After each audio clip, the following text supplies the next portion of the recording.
Charles Boudet, vous êtes CEO de JLL France, Europe du Sud et Europe centrale. Merci de vous joindre à nous sur BITV. Bonjour. Euh, Parlons un peu des tendances qui s'en viennent pour la rentrée.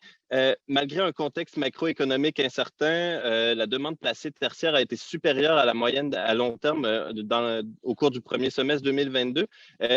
Quelle dynamique peut-on peut-être attendre sur le marché locatif tertiaire pour la deuxième partie de l'année, selon JLL? Ouais, vous avez raison de le souligner, la première moitié d'année a été particulièrement active et bon nombre de groupes ont pris la décision de déménager. La demande placée a effectivement été supérieure à notre moyenne décennale. Alors, ça peut s'expliquer par plusieurs raisons de fonds qui amènent les entreprises à déménager. C'est leur santé d'abord, et donc le PIB et la croissance. Et la deuxième, c'est vraiment la culture managériale et comment est-ce que le bureau peut porter leurs valeurs et les aider finalement à mieux travailler.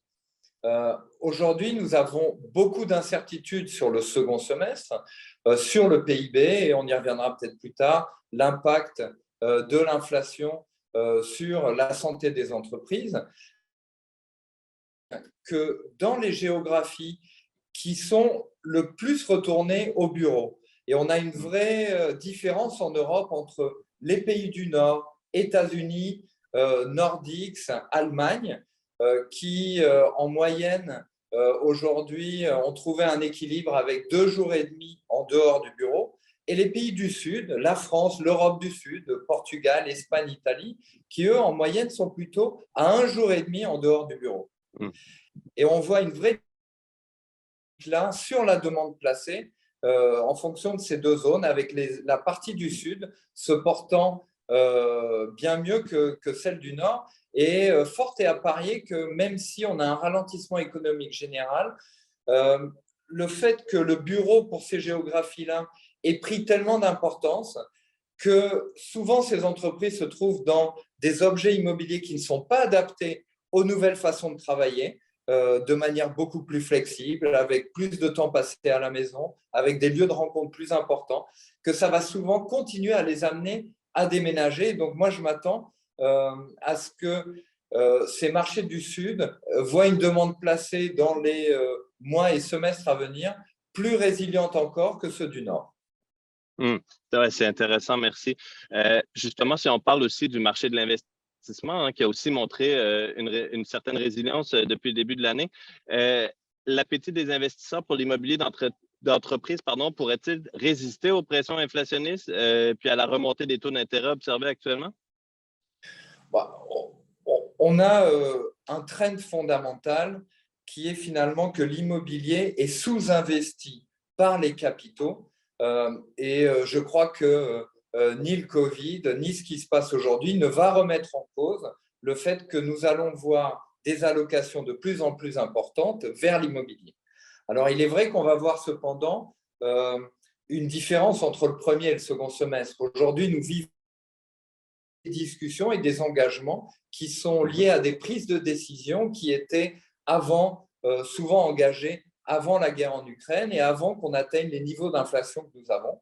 Alors, même si l'immobilier est un refuge finalement par rapport aux pressions inflationnistes importantes, évidemment, on voit en ce moment une forme peut-être d'attentisme sur certaines des transactions que nous avons, puisque le marché sera différent au second semestre au premier.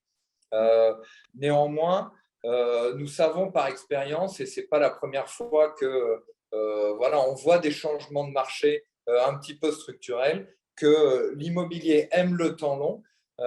Et je pense qu'il y aura peut-être un peu plus de pudeur sur le second semestre, ce qui donnera l'opportunité à ceux qui sont un peu plus agressifs et qui ont peut-être une vision justement de peut-être faire de bonnes affaires.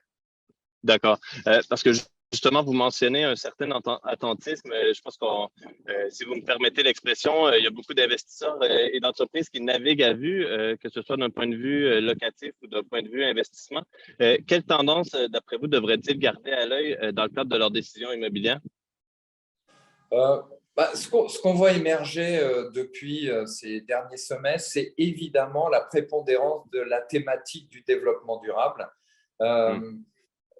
Et que ce soit aujourd'hui pour un corporate en termes justement son centre finalement d'intelligence collective, ou que ce soit un investisseur qui veut protéger ses investissements par rapport à une réglementation qui devient de plus en plus ardue, ou qui veut s'équiper de produits immobiliers qui resteront pérennes par rapport aux usages de demain, évidemment, cette thématique-là devient tout à fait centrale.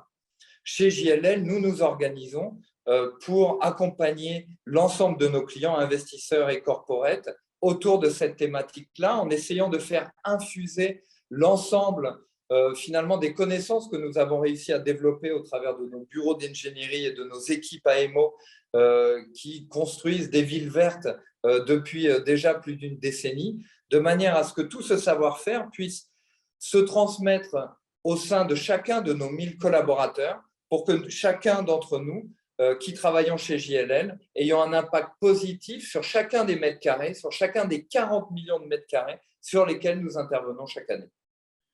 Merci beaucoup, Charles Boudet, pour cet éclairage. Merci à tous et toutes d'avoir été avec nous et à bientôt sur BITV. À bientôt, merci.